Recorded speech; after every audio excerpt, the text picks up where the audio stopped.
Hello guys, welcome back to another video. तो guys, इस वीडियो में हम लोग एक potentially multi bagger penny stock के बारे में डिस्कस करने वाले हैं। ये company basically iron and steel की बिजनेस करती है। कंपनी लास्ट 52 वीक में करीब 2333% के आसपास के रिटर्न देके जा रही है। Company is expected to give a good quarterly result in March quarter. उसके साथ साथ अगर कंपनी की लास्ट 3 साल की सेल्स ग्रोथ कैलकुलेट किया जाए तो वो अप्रॉक्सीमेटली 31% के आसपास निकल के आ रही है। कंपनी में 71% पैसा जो है वो प्रोमोटर्स का लगा हुआ है। तो गाइज, इस वीडियो में हम लोग बेसिकली 3 पॉइंट कवर करेंगे। So the first point is fundamental analysis. यहाँ पे हम लोग देखेंगे कि कंपनी कौन सी है एंड कंपनी फंडामेंटली कैसी है for short term trade and long term investment purpose. Second point is volume analysis.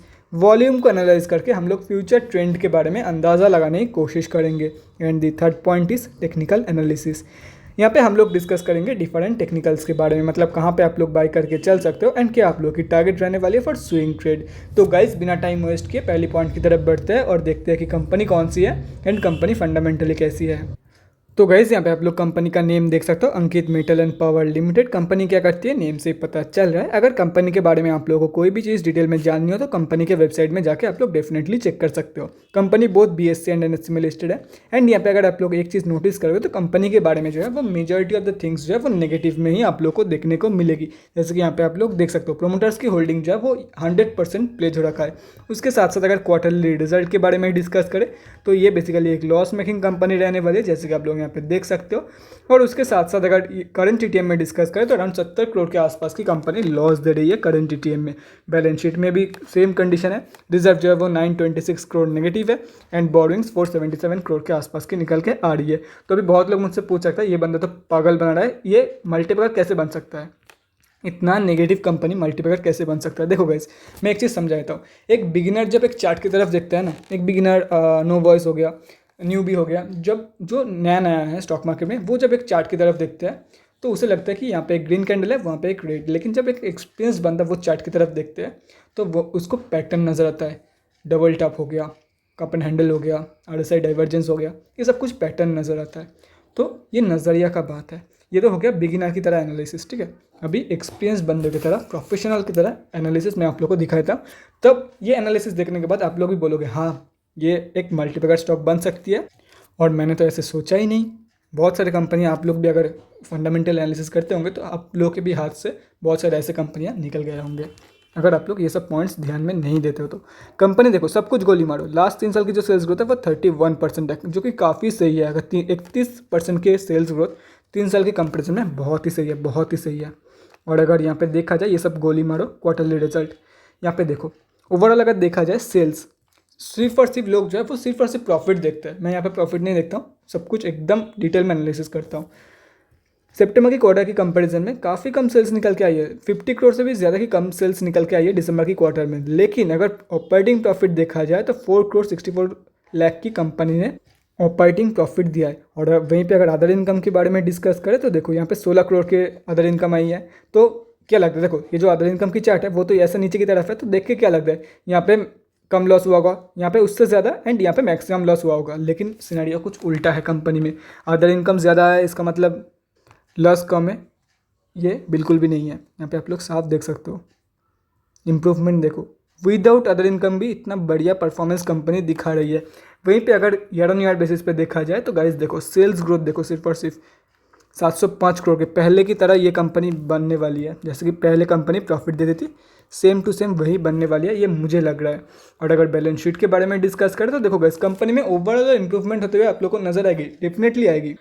Company काफ़ी सही, हाफ से भी कम कर दिया है अपने डेट, देख सकते हो यहाँ पे। हाँ, रिजर्व नेगेटिव में है, लेकिन देखो 100% रिकवरी तो ओवरनाइट कुछ भी नहीं होता, सब कुछ होने में टाइम लगता है। इतना बेकार सिचुएशन से कंपनी को निकलना बहुत ही टफ बात है। तो धीरे धीरे इंप्रूवमेंट देखने को मिल रही है। इंप्रूवमेंट देखो कंपनी में, अगर सेम इंप्रूवमेंट की जो रेट है, अगर यही मोमेंटम बनी रहती है तो विद इन 5 to 10 ईयर्स ये कंपनी आप लोग को मल्टीबैगर रिटर्न देके जाएगी। 10 साल बाद हो सकता है ये कंपनी आप लोग को 700 से 7,000 रुपये के लेवल पे मिल जाए।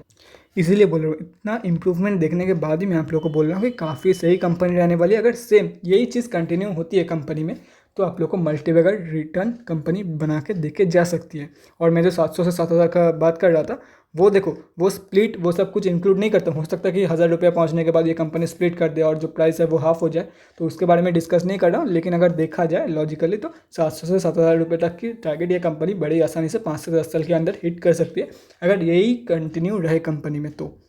और रही बात बहुत देखो, एक और जैसे हम लोग पॉजिटिव देख रहे हैं, वैसे हम लोग को नेगेटिव साइड भी देखना पड़ेगा।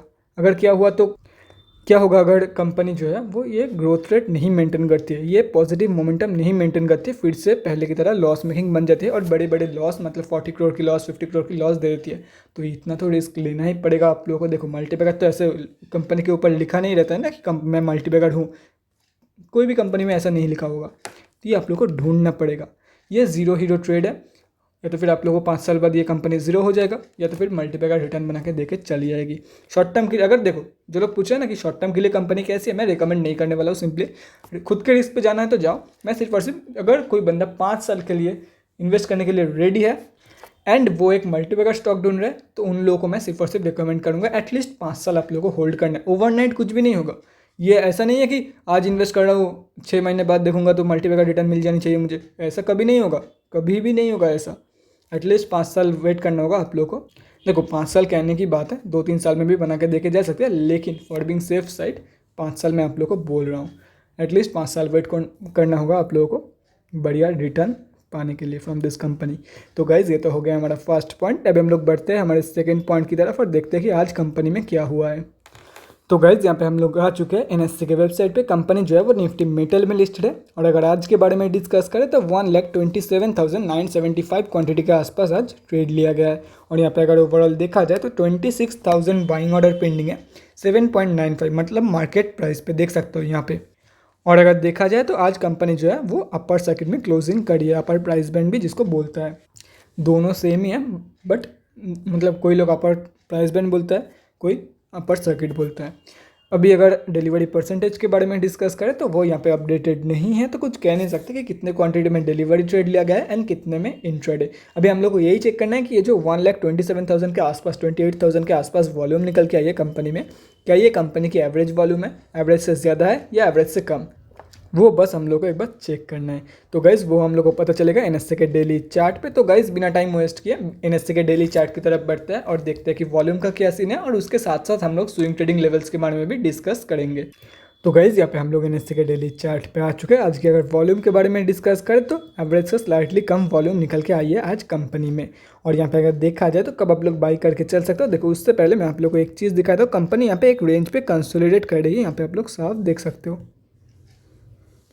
ये रेंज में कंपनी कंसोलिडेट कर रही है। तो देखो जब ये रेंज की ब्रेकआउट होगी तब आप लोग को एंटर करना है फॉर द टारगेट ऑफ, और डिपेंड करते हैं फॉर द टारगेट तो मैंने बोल दिया, लेकिन कहाँ किस तरफ ब्रेकआउट देती है। हो सकता है कि कंपनी यहाँ पे रेंज करते करते नीचे की तरफ ब्रेकआउट दे देती है, तो आप लोग बाई नहीं करोगे ना। तो wait for the bounce back, अगर नीचे की तरफ ब्रेकआउट दे देती है तो wait for the bounce back from the support of 5.45 या तो फिर 2.2। अगर कंपनी 2.2 के लेवल से बाउंस बैक देती है तो बाउंस बैक कंफर्मेशन के बाद बाई करके चलो for the target of 5.45। Second target होगा आप लोगों का 7.95 सॉरी 8.2 7.95, तो आज का करंट मार्केट प्राइस है। एंड ये रहा थर्ड टारगेट आप लोगों के लिए। और अगर यहाँ से बाउंस बैक दे रही है तो फर्स्ट टारगेट ये, सेकंड टारगेट ये एंड थर्ड टारगेट ये। और अगर कंपनी ऊपर की तरफ ब्रेकआउट करती है तो ब्रेकआउट कंफर्मेशन के बाद या तो फिर हल्का सा पुल बैक जब देगा ब्रेकआउट कंफर्मेशन के बाद, मतलब रिट्रेसमेंट के टाइम पे आप लोग एंटर करके चल सकते हो for the target of 11.45 14.7 and 20.65। तो guys that's it for this video. अगले वीडियो में मिलते हैं गाइज। बट अगर देखो मैं स्विंग ट्रेडिंग के लिए भी ऐसा रिकमेंड नहीं करूँगा, क्योंकि कंपनी जो है majority of the time upper circuit and lower circuit में क्लोजिंग होती है, तो कोई ट्रेडिंग नहीं होता है। हो सकता है मिले आप लोग को ना मिले, तो इसलिए मैं आप लोग को बोलूँगा सिर्फ और सिर्फ अगर मल्टीबैगर पेनी स्टॉक ढूंढ रहे हो तो इन्वेस्ट करके चल लो, या तो फिर जीरो हो जाएगा या तो फिर हीरो बना के छोड़ेगा। स्विंग ट्रेडिंग के लिए एज सच रिकमेंड तो नहीं करता हूँ, लेकिन कर सकते हो, कोई इतना ज़्यादा बेकार भी नहीं है ये कंपनी स्विंग ट्रेडिंग के लिए। तो guys thanks for watching this video. अगले वीडियो में मिलते हैं गाइज़। और गाइज़ अगर आप लोगों के मन में कोई भी डाउट या क्वेरी रहती है स्टॉक मार्केट या किसी भी स्टॉक से रिलेटेड, तो कमेंट सेक्शन में कमेंट करके मुझसे पूछ सकते हो, या तो फिर मेरे इंस्टाग्राम का लिंक आप लोगों को डिस्क्रिप्शन बॉक्स में मिल जाएगा, जाकर वहाँ पर ही मुझे डीएम कर सकते हो for an 1-on-1 conversation. Thanks again for watching guys, bye guys and definitely guys stay safe.